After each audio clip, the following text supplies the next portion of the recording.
امیر لوگ عموماً معاملات کو دبے دبے انداز میں نمٹانے کے عادی ہوتے ہیں۔ بہت کم لوگ بڑے ہنگامے کھڑے کرتے۔ ریانا عوامی رائے کی جنگ لڑنا چاہتی تھی تاکہ جب عدالت میں جایا جائے تو جج کو اس پر زیادہ ترس آئے۔ یوں کہا جا سکتا ہے کہ مقدمہ جیتنے کے لیے وہ نہایت ہی غیر شائستہ ہتھکنڈے استعمال کر رہی تھی، لیکن رپورٹر کا رہا ہوا ہو جانا لگتا تھا یہ سب کارل کا کیا دھرا تھا۔ جول کچھ پریشان ہوا۔ ریاستوں میں کارل کا اثر و رسوخ اس کی توقع سے بڑھ کر تھا، البتہ اسے زیادہ پرواہ نہ تھی۔ اسمتھ خاندان کے سربراہ کی حیثیت سے یہ چھوٹے موٹے مسائل اس کے لیے کچھ نہ تھے۔ وہ صرف اس بات پر تھوڑا فکر مند تھا کہ اگر تانیہ نے یہ تبصرے دیکھ لیے تو برداشت نہ کر پائے گی۔ جول نے فون ایک طرف رکھا اور کمرے میں داخل ہوا۔ جو ہی اندر آیا اس نے تانیہ کو اونچی آواز میں پڑھتے سنا کہ لوگ اسے کیا نیچی پیغامات بھیج رہے ہیں۔ یہ شخص کہتا ہے کہ رشتوں میں تیسرا پہیہ ہمیشہ ذلیل ہوتا ہے۔ بالکل ٹھیک کہتا ہے۔ ڈیانا جیسی عورت کے حصے میں خوشی کہاں؟ یہ والا لکھ رہا ہے کہ ہم نے چھوٹی رپورٹر کو تنگ کیا۔ توبہ، کیا اس نے نہیں دیکھا کہ رپورٹر کس طرح ایک بچے پر سوالات تھوپ رہی تھی؟ اور یہ بھی کہتا ہے کہ میں نے رپورٹر کو مار کر اپنی کلاس ظاہر کر دی۔ ہاں بھائی ٹھیک کہا۔ یہ جیسی عورت سے تو واقعی میرا معیار کم ہے، جو بغیر حقیقت جانے دوسروں پر فیصلے صادر کر دیتی ہے۔ لیکن کم از کم میرا ضمیر اتنا اونچا نہیں کہ دوسروں کے ذاتی معاملات میں ناک گھسا دوں۔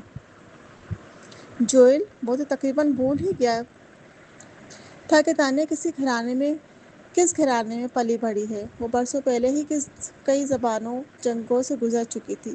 اب اسے ان باتوں کی ذرا پرواہ نہ تھی۔ شمائل سامنے بیٹھی تھی۔ چھوٹی مام، کیا آپ چاہتی ہیں کہ میں انہیں جھاڑ دوں؟ میں واقعی لوگوں کو جواب دینے میں بہت اچھی ہوں، حارث نے پوچھا، لیکن کیا تمہیں وہ سب لکھنا آتا بھی ہے جو کہنا چاہتی ہو؟ شمائل، حارث نے موقع غنیمت جانا اور سمجھایا، تمہیں وقت ملے تو ہجے کی پریکٹس کرنی چاہیے۔ ہمیں اچھی طرح پڑھائی کرنی ہے، ٹھیک ہے؟ پڑھائی کا ذکر آتے ہی شمائل نے منہ بسورا، اب تو تم بالکل اچھے نہیں لگتے۔ حارث نے گہری سانس لی۔ ظالم باپ اس پر سختی کرتا تھا، لیکن شمائل کو حد سے زیادہ بگاڑ رکھا تھا۔ یہی وجہ تھی کہ 5 سال کی عمر ہونے کے باوجود وہ کئی لفظوں کے ہجے تک نہیں جانتی تھی۔ حارث نے اپنی ہائی اسکول لیول کے ریاضی کے سوالات کی طرف دیکھا اور سوچا کہ اس کی بہن تو بالکل ہی جاہل ہے۔ تانیہ نے دونوں بچوں کو جھگڑتے دیکھا تو ہنس پڑی، تم دونوں بھی نا، لیکن یہ سچ ہے کہ شمائل کے تمہیں ہجے اچھی طرح پریکٹس کرنی چاہیے۔ میاں پہلے ہی 500 سے زیادہ لفظوں کے ہجے جانتی ہے۔ شمائل نے ہونٹ سکیڑ کر کہا، اگر میں واقعی چاہوں تو ایک منٹ میں 500 ہجے یاد کر لوں، لیکن میرا دل ہی نہیں چاہتا۔ ویسے بھی ڈیڈی کہتے ہیں میں لڑکی ہوں، مجھے اتنی محنت نہیں کرنی چاہیے۔ تانیہ، اس نے فوراً میاں کو گلے لگایا اور کہا، تم شمائل کی باتوں پر نہیں چلنا، ٹھیک ہے؟ میاں نے سمجھداری سے سر ہلایا، جی ممی۔ ہر بار جب وہ اسے ممی کہہ کر بلاتی، تانیہ کا دل پگھل سا جاتا۔ وہ مسکرائی اور بولی، میری پیاری میاں کتنی فرمانبردار ہے۔ میاں کے گال فوراً لال ہو گئے۔ پاس بیٹھی شمائل نے زبان نکالی، گاڈ مام، وہ پہلے ہی 5 سال کی ہے اور اب آپ اسے ابھی بھی بیبی کہہ رہی ہیں، آپ تو بہت زیادہ جذباتی ہو رہی ہیں۔ تانیہ نے اس کی طرف دیکھا، چاہے تم سب کتنے ہی بڑے کیوں نہ ہو جاؤ، اپنی ماؤں کے لیے ہمیشہ بچے رہو گے۔ شمائل نے گردن ٹیڑھی کی، مگر اس بار اس نے کوئی جواب نہ دیا۔ اس وقت جوئل اندر آیا اور بولا، میاں بھی لڑکی ہے تو اسے بھی زیادہ پڑھنے کی ضرورت نہیں۔ تانیہ نے اسے گھورا، اپنی بیٹی کی غلام مت بنو، جیسے مہندی بن گئے ہیں، اور ویسے بھی میاں شمائل سے مختلف ہے۔ شمائل ہمیشہ سے اعتماد میں سے بھری رہتی ہے، اگرچہ پروین نے اس بارے میں کبھی کھل کر کچھ نہیں کہا، مگر تانیہ نے یہ ضرور جان لیا تھا کہ وہ چھوٹی بچی نہایت ذہین ہے اور جو چیز بھی پڑھ رہی ہوتی ہے فوراً سمجھ لیتی ہے، جبکہ میاں شادیانہ کی پرورش کی وجہ سے ہمیشہ اعتماد کی کمی کا شکار رہتی ہے۔ اسے ہمیشہ ڈر لگتا تھا کہ لوگ اسے ناپسند نہ کریں یا وہ اچھی کارکردگی نہ دکھا سکے۔ ایسی فطرت رکھنے والے بچوں کو صرف تبھی اعتماد اور بہتر مستقبل مل سکتا ہے جب وہ مضبوط ہو۔ ہر بچہ مختلف ہوتا ہے۔ تانیہ نے کنڈر گارڈن میں بطور استاد شامل ہونے سے پہلے خصوصی طور پر نفسیات کی کلاسز لی تھیں۔ جوئل، جو ابھی لیکچر کھا چکا تھا، نے ناک کو چھوا اور پھر بولا، انٹرنیٹ کی خبروں کو مت دیکھو۔ تانیہ نے سر ہلایا اور فون ایک طرف پھینک دیا۔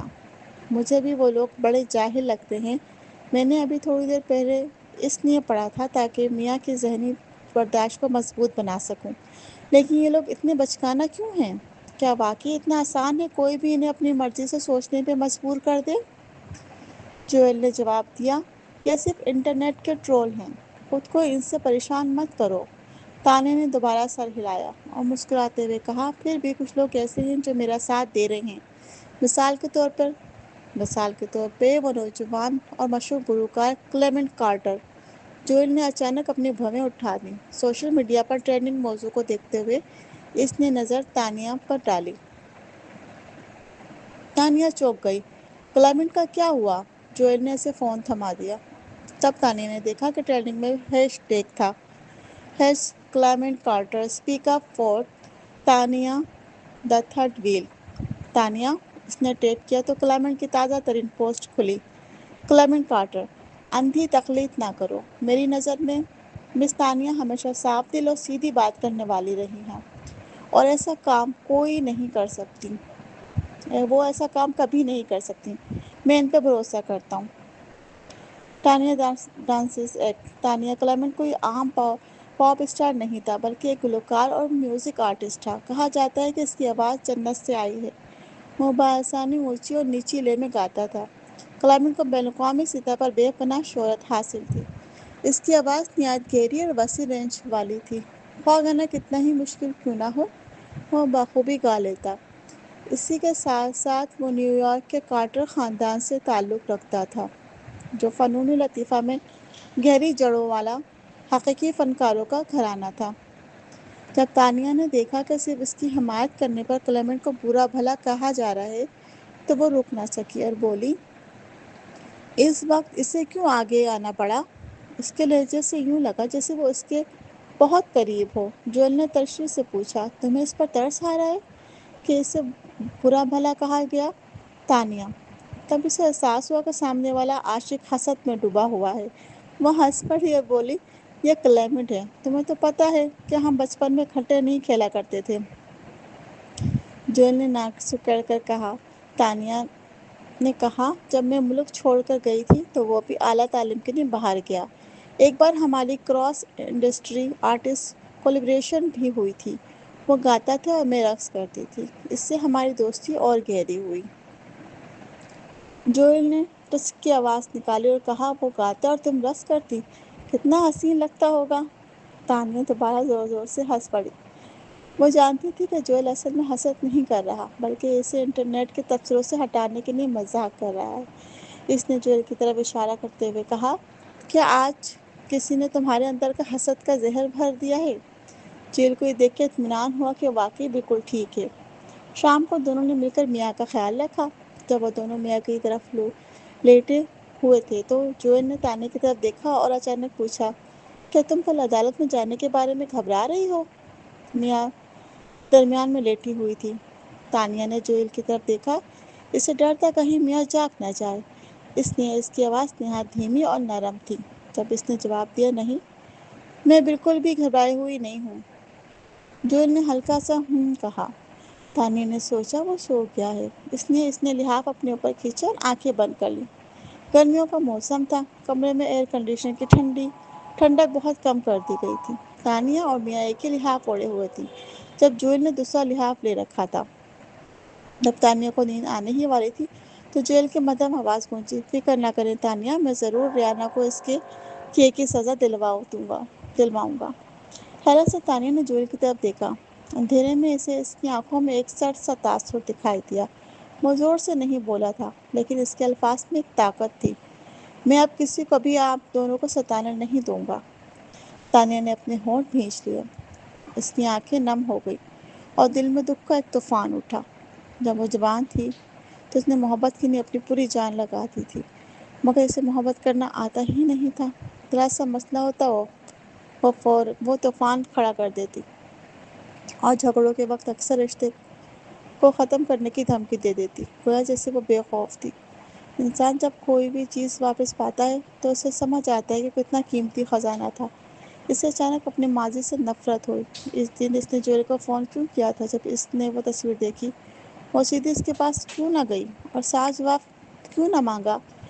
اگر اس نے اس سے وضاحت مانگی ہوتی اور اگر جویل نے غصے میں وہ کڑوے ہوئے الفاظ نہ کہے ہوتے تو شاید یہ 5 سال یوں برباد نہ ہوتے اور میاں بھی شاید کھوئی نہ جاتی۔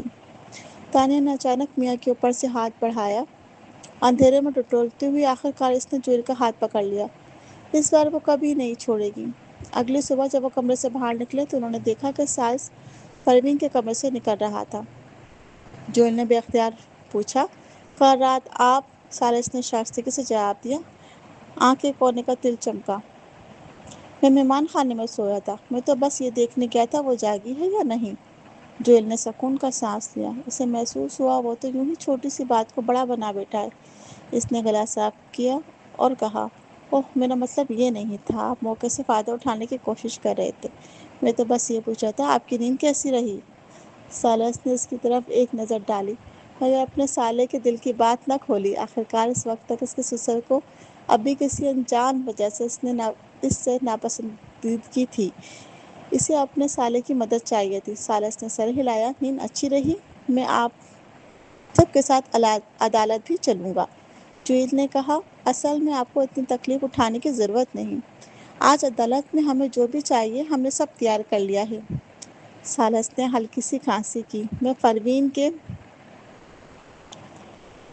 کے لیے جا رہا ہوں، کہیں ایسا نہ ہو کہ وہ جا کر دیکھے اور ناراض ہو کہ میں نے اس کی پرواہ بھی نہیں کی۔ جویل نے اس کے ہونٹوں کے کنارے ہلکے سے پھڑکے۔ اسے اچانک محسوس ہوا اس کا سالہ دن بدن زیادہ ڈھیٹ ہوتا جا رہا ہے۔ سب لوگ گھر سے نکلے الگ الگ ہو کر، چند گاڑیوں میں بیٹھے اور جلد ہی عدالت کے دروازے پر پہنچ گئے۔ جیسے ہی وہ گاڑیوں سے اترے ریانا کہیں سے نکل کر سیدھی ان دونوں کی طرف لپکی۔ اس سے پہلے کہ وہ عدالت میں داخل ہوتے ریانا کے پیچھے بہت سارے رپورٹرز موجود تھے۔ دھپ! ریانا سیدھی تانیہ اور جویل کے سامنے گھٹنوں کے بل بیٹھ گئی۔ اس کی آنکھیں سرخ تھیں اور روتے ہوئے بولی، مسٹر اسمتھ، تانیہ، میں آپ دونوں کو دعا دے کر پیچھے ہٹ سکتی ہوں، رشتہ چھوڑ سکتی ہوں، لیکن آپ میرے ساتھ ایسا نہیں کر سکتے۔ پلیز، میں آپ کے قدموں میں گر گڑا رہی ہوں، میری بیٹی مجھے واپس دے دیں۔ میاں میری سب کچھ ہے۔ رپورٹر نے فوراً اپنے کیمرے نکالے اور تصویریں کھینچنے لگے۔ تانیہ اور جویل نے ایک دوسرے کی طرف دیکھا۔ جویل نے کہا، مس جونز، آج فیصلہ عدالت نے کرنا ہے، برائے کرم آپ کھڑی ہو جائیں۔ مگر ریانا ہچکیوں کے ساتھ روتی رہی۔ میں غلط تھی مسٹر اسمتھ، مجھے آپ کا پیچھا نہیں کرنا چاہیے تھا اور مجھے خود ہی پیچھے ہٹ جانا چاہیے تھا، لیکن آپ مجھے ملک بدر نہیں کر سکتے۔ میاں کبھی میرے جسم کا حصہ تھی، آپ یوں اسے مجھ سے جدا نہیں کر سکتے۔ مجھے یقین ہے میاں بھی اپنی ماں کو چھوڑنا نہیں چاہے گی۔ میاں کہاں ہے؟ میاں؟ اس نے دونوں کے پیچھے نظریں دوڑائیں۔ کچھ رپورٹر نے بھی پیچھے دیکھا اور فوراً سوال کرنے لگے، بچی کہاں ہے؟ جی ہاں مسٹر اسمتھ، عدالت نے آپ کو کہا تھا کہ مسز اسمتھ کو ساتھ لائیں، کیونکہ ان سے بھی سوالات ہو سکتے ہیں۔ کیا آپ بچی کو ساتھ نہیں لائے؟ یہ تو بہت زیادتی ہے۔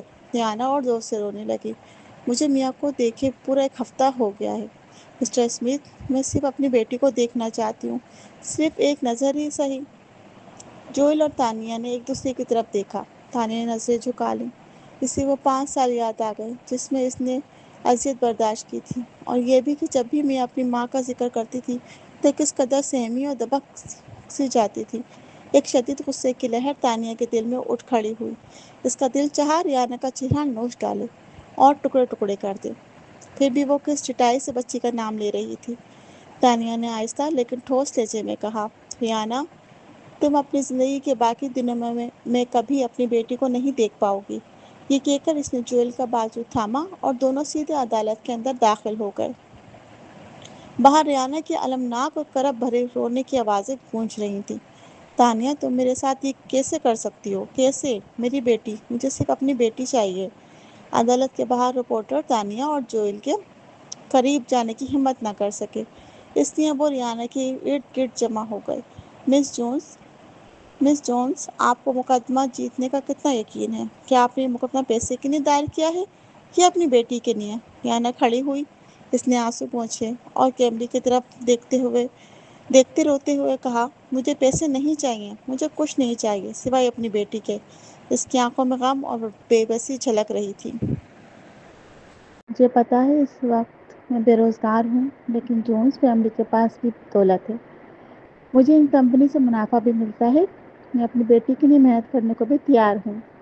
میری بیٹی میری سب کچھ ہے۔ میں محبت کی اس سکون سے پیچھے ہٹ سکتی ہوں، لیکن میری بیٹی بے قصور ہے۔ اور پھر زور زور سے رونے لگی۔ خدا را سب میری مدد کریں، میری بیٹی مجھے واپس دلوا دیں۔ اس کے آنسو نے لائیو نشریات دیکھنے والے ہر ناظر کے دل میں رحم اور ہمدردی پیدا کر دی۔ کچھ دیر کے لیے عوامی رائے پوری طرح اس کے حق میں چلی گئی۔ لائیو اسٹریمنگ کے تبصروں میں سب تانیہ اور جوئل کو برا بھلا کہنے لگے۔ تانیہ کو کیا حق ہے کہ وہ ریانا کے ساتھ اتنی سخت لہجے میں بات کرے؟ وہ تو بالکل بے حیا ہے۔ یہ منظر دیکھ کر خون کھول اٹھتا ہے۔ یہ مقدمہ ریانا کو ہی جیتنا چاہیے، ورنہ ہم فیصلہ قبول نہیں کریں گے۔ جی ہاں، قانون کو جذبات کے مقابلے میں زیادہ فوقیت نہیں ملنی چاہیے۔ ہم اس مقدمے میں ریانا کے ساتھ ہیں۔ ریانا اتنی روئی کہ آخرکار لوگوں کو سہارا دے کر اسے عدالت کے اندر لے جانا پڑا۔ باہر والوں کو پچھلے لاؤنج میں جانے کی اجازت نہیں تھی۔ جو ہی ریانا اندر پہنچی، اس کا سامنا سیدھا تانیہ سے ہوا۔ اس نے نظر جھکا کر اداسی سے کہا، تانیہ، میں تمہیں جوئل دے سکتی ہوں، مگر میاں نہیں۔ یہ مقدمہ میں ضرور جیتوں گی، کیونکہ عوامی رائے پہلے ہی اس کے حق میں تھی۔ تانیہ نے ریانا کو گھورا۔ اس نے کبھی سوچا بھی نہ تھا کہ وہ عورت جس نے محض 5 سال پہلے اسے ذرا سا تنگ کیا تھا، اس حد تک گر جائے گی کہ اس کی بیٹی ہی چرا لے گی۔ اس وقت تانیہ بھی 20 سال کی بھی پوری نہیں ہوئی تھی۔ ریانا کا چہرہ جل سے بہت ملتا جلتا تھا، مگر تانیہ اور اس میں خاص مشابہت نہ تھی۔ اس کا مزاج اور طبیعت بھی جل سے ملتی جلتی تھی۔ یہی تو وجہ تھی کہ بچپن سے ہی جل نے ریانا کو پسند کیا اور تانیہ کو ناپسند کرتی رہی ہے نا؟ یہ سوچ کر تانیہ نے طنز سے ہنسی چھوڑی۔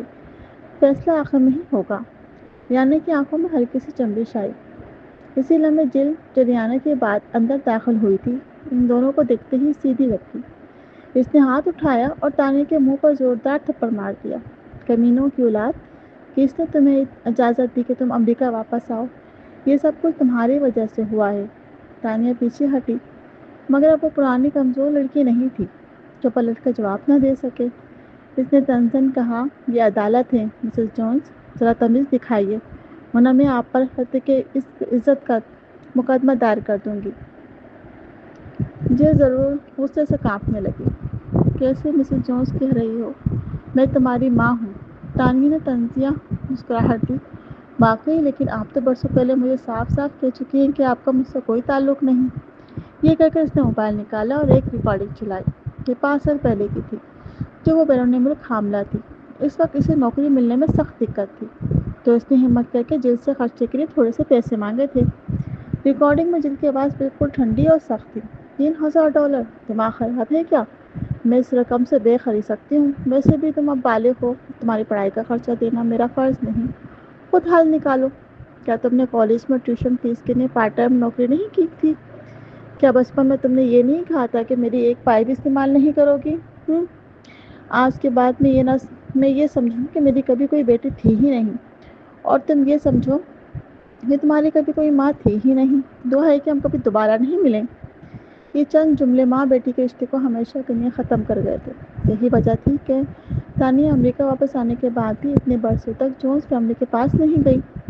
جن نے ریکارڈنگ سنی تو طنزاً ہنسی۔ ہاں، کمال ہے، تمہیں میری وہ باتیں آج تک یاد ہیں۔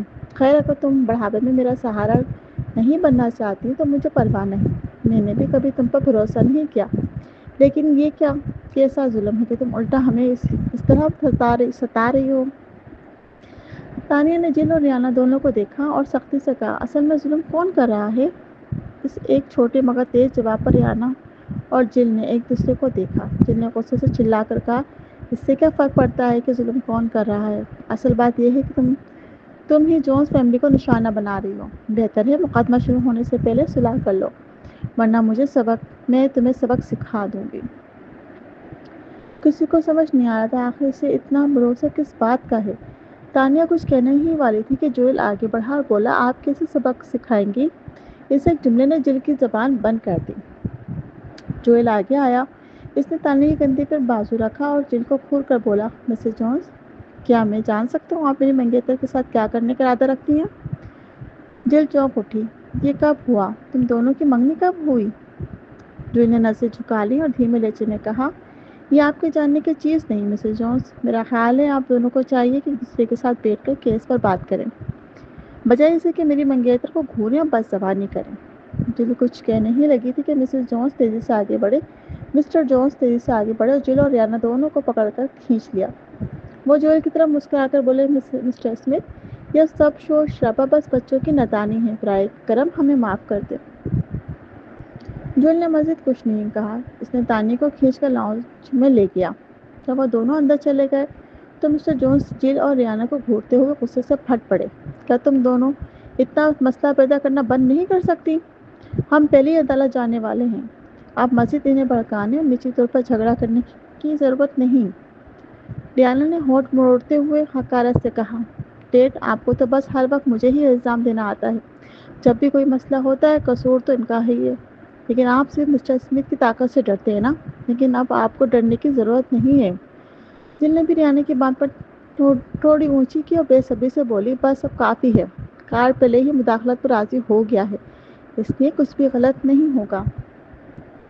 مسٹر جونز نے دونوں عورتوں کو گھورتے ہوئے غصے سے انگلی اٹھائی، کارل ہمیشہ نہیں رہے گا، ایک دن وہ یہاں سے چلا جائے گا، اور جب وہ چلا گیا تو اسمتھ خاندان کے پاس ہمیں تباہ کرنے کے 1000 طریقے ہوں گے۔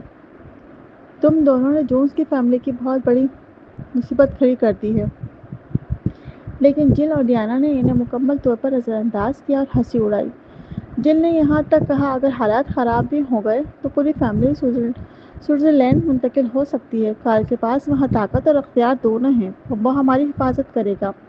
مسٹر جونز، وہ جل کو گھورتے ہوئے چیخے، سوئٹزرلینڈ ہجرت کریں گے؟ مجھے لگتا ہے اصل میں تم دونوں کے درمیان ابھی بھی تعلق باقی ہے نا؟ یہ کہہ کر مسٹر جونز غصے میں پلٹے اور تیزی سے وہاں سے نکل گئے، کیونکہ وہ نہیں چاہتے تھے کہ باقی لوگ ان کی بات سن لیں۔ ریانا نے پیچھے سے باپ کو گھورتے ہوئے ہونٹ بھینچے اور کہا، دیکھا ماما، میرے نصیب میں ایسا کمزور باپ کیوں آیا؟ اپنی بیٹی کے لیے کھڑا ہونے کی بھی ہمت نہیں ہے، کاش کارل میرا باپ ہوتا۔ یہ سنتے ہی جل کی آنکھیں ایک لمحے کو جھلملائیں۔ اس نے ریانا کے کندھے پہ ہاتھ رکھا اور کہا، ایسی بکواس مت کرو، کہہ کے دونوں لانچ میں داخل ہو گئیں۔ کچھ دیر بعد مقدمے کا وقت آن پہنچا۔ دونوں فریق عدالت میں داخل ہوئے اور ایک دوسرے کے سامنے بیٹھ گئے۔ کارل نے ریانا کے لیے مشہور وکیل کا انتظام کیا تھا۔ دونوں فریقین کے بیٹھنے کے بعد جج نے مدعی کو بات کرنے کی اجازت دی۔ وکیل فوراً کھڑا ہوا اور سخت لہجے میں کہا، مسٹر اسمتھ، مس میاں اسمتھ کہاں ہیں؟ عدالت نے آپ کو حکم دیا تھا کہ بچی کو ساتھ لائیں تاکہ اس سے پوچھا جا سکے کہ وہ اپنے والد کے ساتھ رہنا چاہتی ہے یا والدہ کے ساتھ۔ آپ اسے کیوں نہیں لائے؟ پھر اس نے جج کی طرف دیکھتے ہوئے مزید کہا، یہ ہے کہ آپ عدالت کی بالکل عزت نہیں کرتے اور سوچتے ہیں کہ اسمتھ فیملی کی طاقت کی وجہ سے جو چاہیں کر سکتے ہیں۔ میری موکلہ کو اپنی بیٹی کو دیکھے ہوئے بہت عرصہ ہو گیا ہے۔ ماں اور بیٹی کو جدا کر کے اور عدالت کی بے عزتی کر کے آپ کے اقدامات انتہائی شرمناک ہیں۔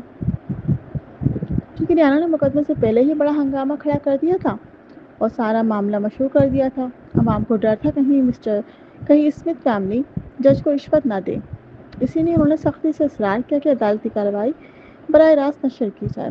غور و فکر کے بعد عدالت نے عوامی مطالبہ مان لیا۔ چنانچہ اس وقت مقدمہ براہ راست نشر ہو رہا تھا۔ لوگ براہ راست نشریات میں تیز تبصرے کر رہے تھے، کیا یہ قانون کی بے عزتی نہیں؟ کتنے مغرور ہیں، لیکن اتنے سارے لوگ دیکھ رہے ہیں۔ عدالت اب اسمتھ فیملی کا ساتھ نہیں دے گی۔ بحث کے دوران جج نے بھویں سکیڑ لیں۔ آخر کار جوئل کا میاں کو ساتھ نہ لانا واقعی عدالت کے حکم کے خلاف تھا۔ اس کا عمل عدالت کی توہین کے مترادف تھا۔ جج سنجیدہ ہو گیا۔ اس لمحے مدعا عالیہ کا وکیل کھڑا ہوا۔ جو لوگوں نے براہ راست نشریات میں دیکھا تھا وکیل کھڑا ہوا ہے تو سب نے تبصروں میں شور مچانا شروع کر دیا۔ اس وکیل کے پاس کوئی ضمیر ہی نہیں ہے، وہ اسمتھ فیملی کی مدد کیسے کر سکتا ہے اس مقدمے میں؟ کون جانے اسمتھ فیملی نے اسے کتنا پیسہ دیا ہے۔ میں نے سنا ہے اس وکیل نے بھی کبھی کوئی مقدمہ نہیں ہارا، لیکن آج ضرور ہارے گا، ہے نا؟ مسٹر وکیل، کیا آپ کے پاس ذرا سا بھی ضمیر نہیں ہے؟ آپ ایک کمزور اور بے سہارا عورت کو اسمتھ فیملی کے خلاف کیس جیتے میں مدد دینے کے بجائے اس کے ساتھ زیادتی کر رہی ہیں۔ میں آپ سے بہت مایوس ہوں۔ میں دعا کرتا ہوں یہ وکیل اپنی پوری فیملی کے ساتھ مر جائے۔ ریانہ اس کا فیملی بھی آن لائن ہونے والی باتوں پر نظر رکھے ہوئے تھے۔ اس کے علاوہ کچھ لوگ مسلسل جج کو بھی عوامی رائے سے آگاہ کر رہے تھے، کیونکہ جج کو بھی عوام کی رائے کو مد نظر رکھنا تھا۔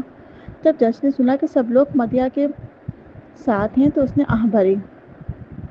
لگ رہا تھا کہ اس بار مدعا عالیہ کے لیے مقدمہ جیتنا بہت مشکل ہوگا۔ اس دوران مدعا عالیہ کے لیے وکیل نے کہا، عالی مرتب جج صاحب اور جوری کے معزز اراکین، سب سے پہلے میں چاہوں گا کہ اپنے موکل اور مدعیہ کے تعلقات کو واضح کر دوں۔ وہ میز کے پیچھے سے نکل کر ریانہ کی طرف دیکھتے ہوئے بولا، میری تحقیقات کے مطابق مسٹر جوئل اسمتھ اور miss Tania Turner junior high school سے ایک دوسرے کے عشق میں مبتلا تھے، اور یہ تعلق یونیورسٹی میں داخل ہونے کے بعد بھی جاری رہا۔ ہر کوئی انہیں ایک مثالی جوڑے کے طور پر جانتا ہے۔ مسٹر اسمتھ اور مس ٹرنر کے ہم جماعت اس کی گواہی دے سکتے ہیں۔ مدعیہ اس بات سے انکار نہیں کرے گی، ہے نا؟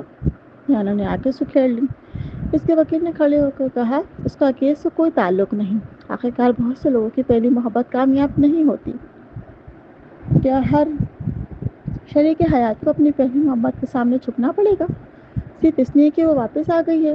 چاہے سچا عشق ہو یا پچھلے تعلق کو بھلانے میں ناکامی، یہ بالکل بھی جواز نہیں ہے۔ مسٹر اسمتھ اپنی بیوی کو دھوکہ دیں اور غداری کریں؟ اس کا جواب بہت مدلل اور پر اثر تھا۔ تبصروں میں فوری طور پر لائٹس اور انگوٹھے نظر آنے لگے۔ بالکل ٹھیک کہا وکیل نے، اس میں کوئی شک نہیں کہ دونوں تب الگ ہو گئے تھے۔ سیدھی سی بات یہ ہے، اگرچہ جونز اس وقت ٹرنر اور اسمتھ کے تعلق میں تیسری تھی، لیکن اب دونوں کی بیٹی بھی ہے۔ تانیہ ٹرنر کو واپس نہیں آنا چاہیے تھا۔ مجھے تو لگتا ہے جیسے ٹرنر بدلہ لینے کے لیے واپس آئی ہے۔ چپ رہو، ابھی انہیں سنو۔ ہو سکتا ہے اس وقت ٹرنر اور اسمتھ کے بچھڑنے کی اصل وجہ جونز نہ ہو۔ تقریباً سب اسی وقت مدعا عالیہ کے وکیل نے کہا، یقیناً میرے موکل نے مجھ سے درخواست کی کہ میں یہ بات عدالت میں جج صاحب اور پورے ملک کے سامنے واضح طور پہ کہوں، کیونکہ وہ نہیں چاہتے کہ مس ٹرنر کو تیسری کہا جائے۔ یہ سن کر مدعیہ کے وکیل کی ہنسی نکل گئی۔ وہ جج کی طرف دیکھتے ہوئے بولا، اعتراض ہے جج صاحب، اس کیس سے کوئی تعلق نہیں۔ اس کا کیس سے کوئی تعلق نہیں ہے۔ ہم یہاں سے مس میاں اسمتھ کی حوالگی کے بارے میں بات کرنے آئے ہیں، نہ کہ یہ طے کرنے کہ ان کے تعلقات میں اصل تیسرا شخص کون تھا۔ مدعا عالیہ کے کٹہرے میں بیٹھی تانیہ حیران رہ گئی۔ اس نے جوہل کی طرف دیکھا۔ وہ دونوں پہلے ہی طے کر چکے تھے کہ مقدمے کی شروعات میں ہی کافی شواہد پیش کر کے اس کی حیثیت مدعا عالیہ سے مدعیہ میں بدل دیں گے، لیکن اسے یہ امید نہیں تھی کہ ان کا وکیل یوں چل کر آئے گا اور یہ سب کہے گا۔ کیا جوئل اس کا نام صاف کرنے کی کوشش کر رہا تھا؟ مدعیہ کا وکیل جوئل تانیہ اور مدعا عالیہ کے وکیل کو دیکھتے ہوئے بولا، چاہے میری موکل اس وقت آپ کے تعلق میں تسلیم تھی بھی، اس نے کوئی قانون نہیں توڑا، بلکہ اس نے مسٹر اسمتھ کے لیے ایک بیٹی کو جنم دیا۔ ایک ماں کی حیثیت سے اسے اپنی بیٹی کو پالنے کا حق بھی ہے اور ذمہ داری بھی۔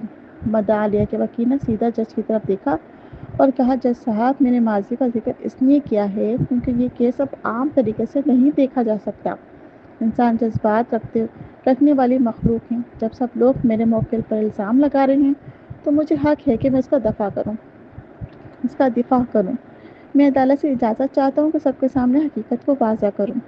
جج نے ریانہ کو دیکھا، پھر تانیہ اور جوئل کی طرف دیکھا اور آخرکار اس نے سر ہلا دیا۔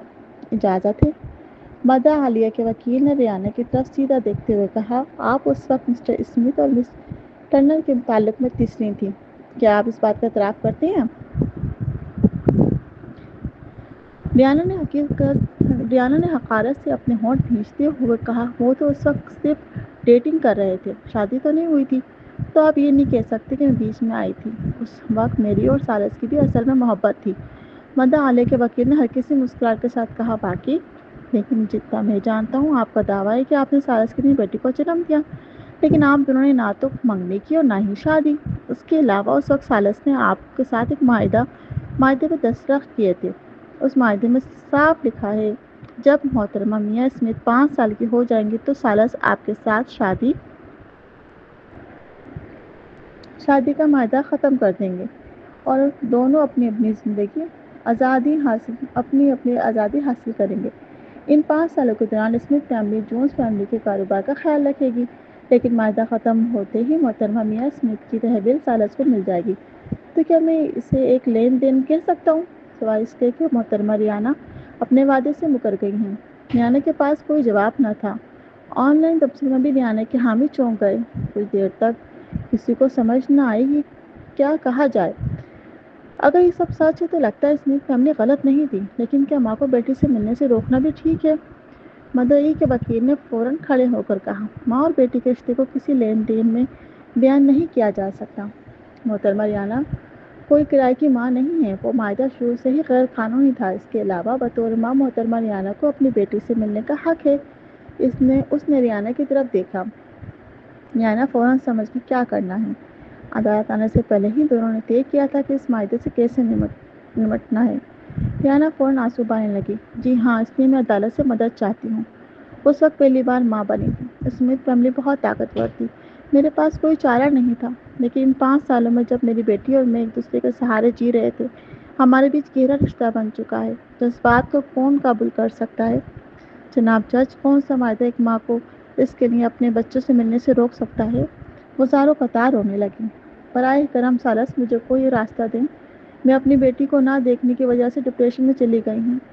مدعی کے وکیل نے فوراً ڈپریشن کی تشخیص کی رپورٹ عدالت میں پیش کر دی۔ یہ میری موکلہ کی میڈیکل رپورٹ ہے۔ وہ اپنی بیٹی کو بہت یاد کرتی ہیں۔ امید ہے کہ عدالت ان کی مجبوریوں کو سمجھے گی۔ یہ منظر دیکھ کر آن لائن سبھی لوگ پھر ریانہ کے حق میں ہمدردی کرنے لگے۔ اسمتھ فیملی باقی سنگدل ہے۔ جتنا زیادہ پیسہ، اتنی زیادہ سختی۔ انہیں دوسروں کے جذبات کی کوئی پرواہ نہیں۔ بالکل صحیح۔ ماں کو بیٹی سے ملنے سے روکنا کہاں کا انصاف ہے؟ یہ لوگ بہت ظالم ہیں۔ بیچاری ماں پہلے ہی ڈپریشن میں ہے، وہ لوگ اپنی بچی کو دیکھنا چاہتی ہے، وہ صرف اپنی بچی کو دیکھنا چاہتی ہے۔ اس میں غلط کیا ہے؟ کیا پتہ اسمتھ فیملی نے اسے اس وقت یہ معاہدہ کرنے پہ مجبور کیا ہو۔ یا اللہ، دیکھیں مدعا عالیہ کہاں بیٹھے ہیں۔ تانیہ اور سالس کے چہروں پر کوئی تاثر ہی نہیں، جیسے ریانہ کی رونے کی کوئی پرواہ نہیں۔ یہ لوگ کتنے ظالم ہیں۔ جی ہاں، یہ تو بالکل غیر انسانی رویہ ہے۔ ابھی بچی کو سمجھ نہیں، لیکن جب بڑی ہوگی اور سچ جان لے گی تو اپنے والدین سے نفرت کرے گی۔ یہ سب تبصرے اور عوامی رائے جج تک پہنچا دی گئی۔ جج نے مدعا عالیہ کی طرف نظر ڈالی۔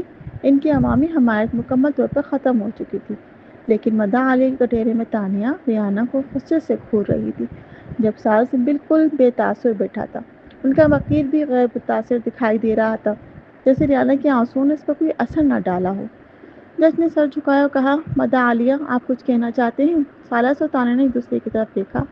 تانیہ کی آنکھوں میں عزم جھلک رہا تھا، لیکن وہ سرخ بھی ہو رہی تھی۔ سالس نے اپنے وکیل کی طرف دیکھا اور ہلکا سا اشارہ کیا۔ اس اشارے کے ساتھ ہی مدعا عالیہ کے وکیل میز سے نکل کر آگے بڑھا اور جج سے مخاطب ہوا، جناب جج، میرے پاس ایک ثبوت ہے جو میں عدالت میں پیش کرنا چاہتا ہوں۔ جج نے اس بات میں سر ہلایا۔ مدعا عالیہ کے وکیل نے 2 دستاویزات عدالت کو تھما دی۔ جج نے کاغذات دیکھے تو اس کے چہرے کے تاثرات یکدم بدل گئے۔ اس نے تانیہ کی طرف پیچیدہ نظر سے دیکھا اور پھر ریانہ کی طرف تیوریاں چڑھائیں۔ اس کی آنکھوں میں نفرت کی جھلک تھی۔ آن لائن ناظرین کیا سرائیاں کرنے لگے۔ یہ کیسا ثبوت ہے جس نے جج کو چونکا دیا؟ او نہیں، جج اب اسمتھ اور تانیہ کو پہلے جیسی سرد نظر سے نہیں دیکھ رہا۔ کیا پتہ انہوں نے کوئی چیک پیش کر دیا ہو۔ یہ کیسے ممکن ہے؟ وہ جج کو کھلم کھلا رشوت دے رہے ہیں۔ یہ بہت زیادہ ہو گیا ہے۔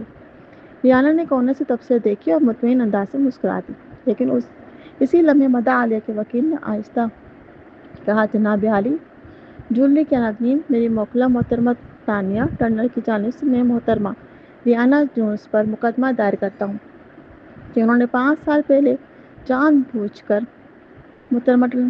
محترمہ ٹرنر کی بچی کو چرایا تھا۔ اس جرم کے باعث میری موکلہ 5 سال تک اپنی بیٹی سے الگ رہی۔ میں عدالت سے گزارش کرتا ہوں کہ قانون محترمہ ریانہ پر سخت ترین سزا نافذ کرے اور میری موکلہ کو جذباتی اذیت اور ان 5 سالوں کو مادی نقصانات کا معاوضہ بھی دلوایا جائے جو انہوں نے اپنی بیٹی کو ڈھونڈنے میں برداشت کیے۔ یہ الفاظ سن کر پورے ہال میں ہلچل مچ گئی۔